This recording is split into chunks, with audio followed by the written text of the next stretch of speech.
Imagine that one morning you wake up and find out in horror that your body has shrunk in size, making you tiny, so tiny that even mosquitoes and ants look significantly larger than you, and spiders appear to be giant monsters from your perspective.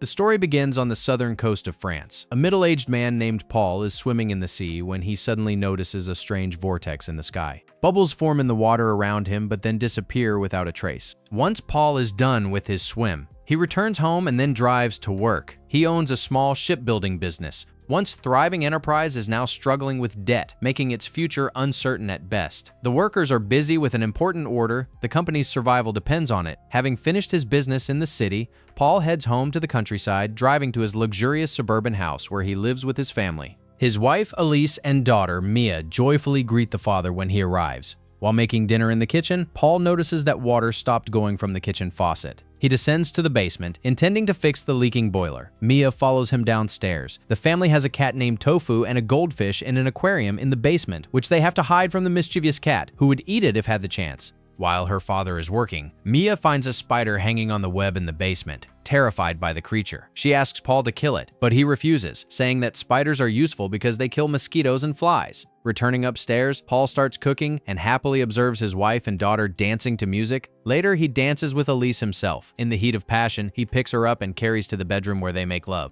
The next day, Paul wakes up in the morning and takes a shower. He can't shake the strange feeling that the shower head is located higher than before. Later, he puts on one of his shirts and finds out that for some reason it's too big for him. Not paying much attention to the strange detail, Paul puts on a different shirt, which fits perfectly. He drives to work where he discovers to his disappointment that the payment for the order is late, making his financial situation desperate. Later that evening, the family has dinner together. Depressed by the setbacks at work, Paul is clearly in a bad mood, but he still agrees to read Mia a bedtime story. A few days later, Paul discovers in horror that now all his clothes are too big for him. He immediately consults a doctor who conducts a physical examination. To Paul's surprise, his height has decreased by an inch. Considering that Paul hasn't measured his height in over 15 years, the doctor claims that we all lose height with age, so the decreased height is normal and not a cause for concern. This explanation doesn't convince Paul. He drives to work where he notices that his helmet has also become too big for his head. He can't shake the feeling that something is wrong. Worried about his condition, he can't sleep at night. Struggling with insomnia, he exercises on the machine. It's been 2 weeks since Paul saw the strange vortex in the sea. Taking a shower in the morning, he notices that the shower head is now significantly higher than his head. His fingers have shrunk as well, making his wedding ring to fall off his shrunken finger. In confusion, Paul approaches Elise and discovers that she is now taller than him. The obvious changes in his body can no longer be denied, so the couple rushes to the hospital where Paul undergoes numerous examinations. Astonished by this inexplicable phenomenon, the doctors explain that Paul's body is shrinking proportionally over time. They haven't been able to find the cause of this unique transformation, but at least Paul is comforted by the fact that even in his shrunken state, he seems to be completely healthy. The doctors keep him in the hospital for observation. Paul soon grows tired of the endless tests. He decides to leave the hospital without permission and return home. Day after day, the family continues to live a normal life while Paul continues to shrink. He becomes smaller than the chair in which he likes to sit. Lise suggests selling the house to resolve their financial problems. She fears that their cat, Tofu, might attack her miniature husband, so she lets the animal outside. A month passes. Paul has shrunk to 15 inches. Left alone at home, he stares at the cat outside, who curiously observes the tiny man inside. Paul hears people approaching the door. He quickly runs to the bedroom where he hides under the bed. Paul realizes it's a realtor who is showing their house to potential buyers. The realtor tells them the owner has passed away, and his wife doesn't want to live there anymore because of the bad memories she had in the house. Hearing this, Paul becomes furious. Later, he yells at Elise for putting their house up for sale without even asking him. She says she has no choice, as in his condition, Paul can no longer provide for his family. She begs Paul to return to the doctors, but he firmly refuses to be a lab rat and says that he's completely healthy. Frustrated by his stubborn refusal to accept reality, Elise leaves. Mia places her miniature father in a dollhouse, where he can live in relative safety and comfort. Paul curiously looks around in his new home. He has to shout so his daughter can hear him. Noticing that the girl is confused by the strange events, Paul tries to cheer her up by comically dancing with a doll to music. Amused by that, Mia starts screaming cheerfully, unaware that her loud voice is hurting her father's tiny eardrums. She apologizes, clearly upset that she has caused him pain. Later that night, Paul comes into Elise's bedroom. She picks him up and lifts him onto the bed.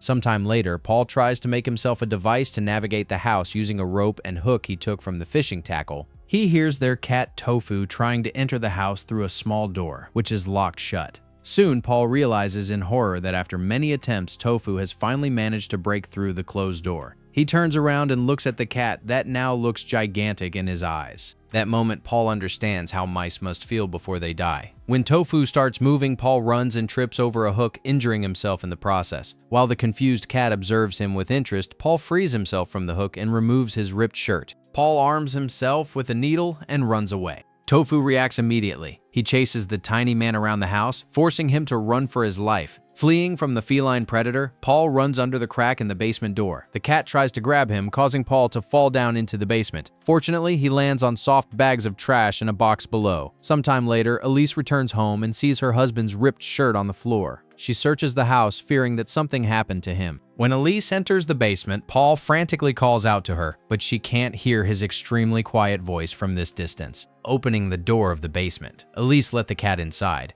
Paul tries to get Tofu's attention to let Elise know where he is. When she sees the cat on the stairs, Elise mistakenly assumes that he ate her husband. She chases the cat upstairs while Paul desperately screams at her from the box. By the end of the day, he realizes that help won't come, so he has to survive on his own. Paul looks through the trash and finds a piece of cloth. He ties it around himself with a wire, making himself some handmade clothing. Looking through the box, Paul finds a small hole in the wall and climbs out. He finds the needle he dropped earlier. Paul moves toward the window leading outside when he suddenly hears a spider crawling around him. Terrified by the ominous noise, Paul runs away from the animal and climbs onto the platform under the leaking boiler.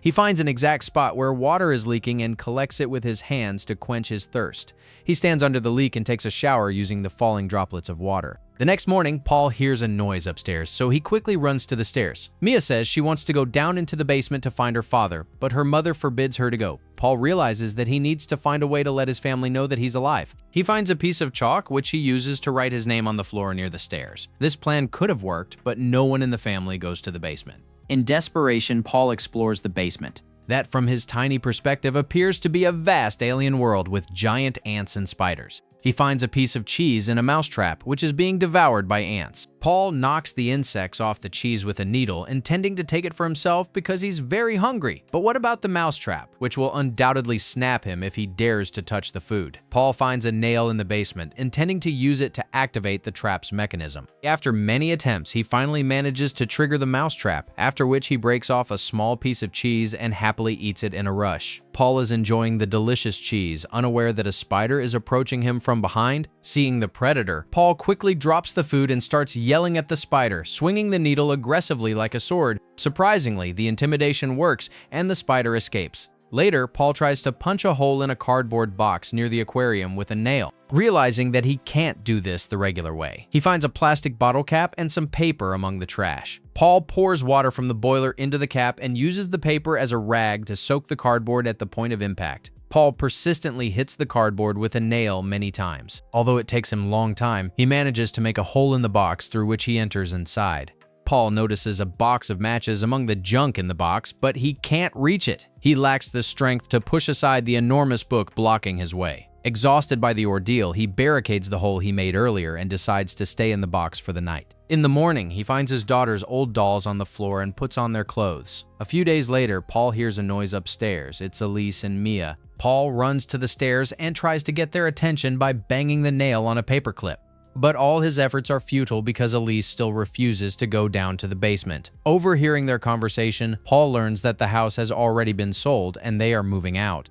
Deeply disappointed that his family has abandoned him, he heads to the wine cellar. Paul uses a needle to poke a small hole in the cork of a wine bottle. He then catches the spilled wine in a plastic lid and drinks too much of it, overwhelmed by grief. Soon he begins to vomit from the excess of alcohol. Paul notices a spider watching him from afar. Depressed by his situation, he decides he won't wait for the predator to attack first. He climbs onto the aquarium and approaches the spider, challenging it to fight. The creature crawls away, which pleases Paul, but his joy was short-lived. As soon as Paul is distracted, the spider immediately advances on him. Frightened, Paul jumps into the aquarium. He watches the goldfish with interest and swims around it, enjoying the moment of peace. Emerging from the water, Paul finds the fish food his family left behind and throws it to the goldfish. He tastes the food himself, but immediately spits it out. At night, Paul fills the plastic lid with water and returns to his hiding place. Along the way, he encounters the spider again, waiting for him in the darkness. While he places water on the floor, the animal slowly approaches him. Paul screams, swinging the needle while the spider circles around him. Paul hides behind the wall, but the spider catches up to him, so he stabs the attacker with the needle multiple times. Fighting back, the little man runs toward the wall, but soon the spider knocks him down to the ground and tries to sting. Only by a miracle, Paul manages to avoid the bite. He finds a wooden splinter nearby and uses it to stab the spider in the eyes many times. The wounded creature crawls away. Paul screams, causing the animal to flee.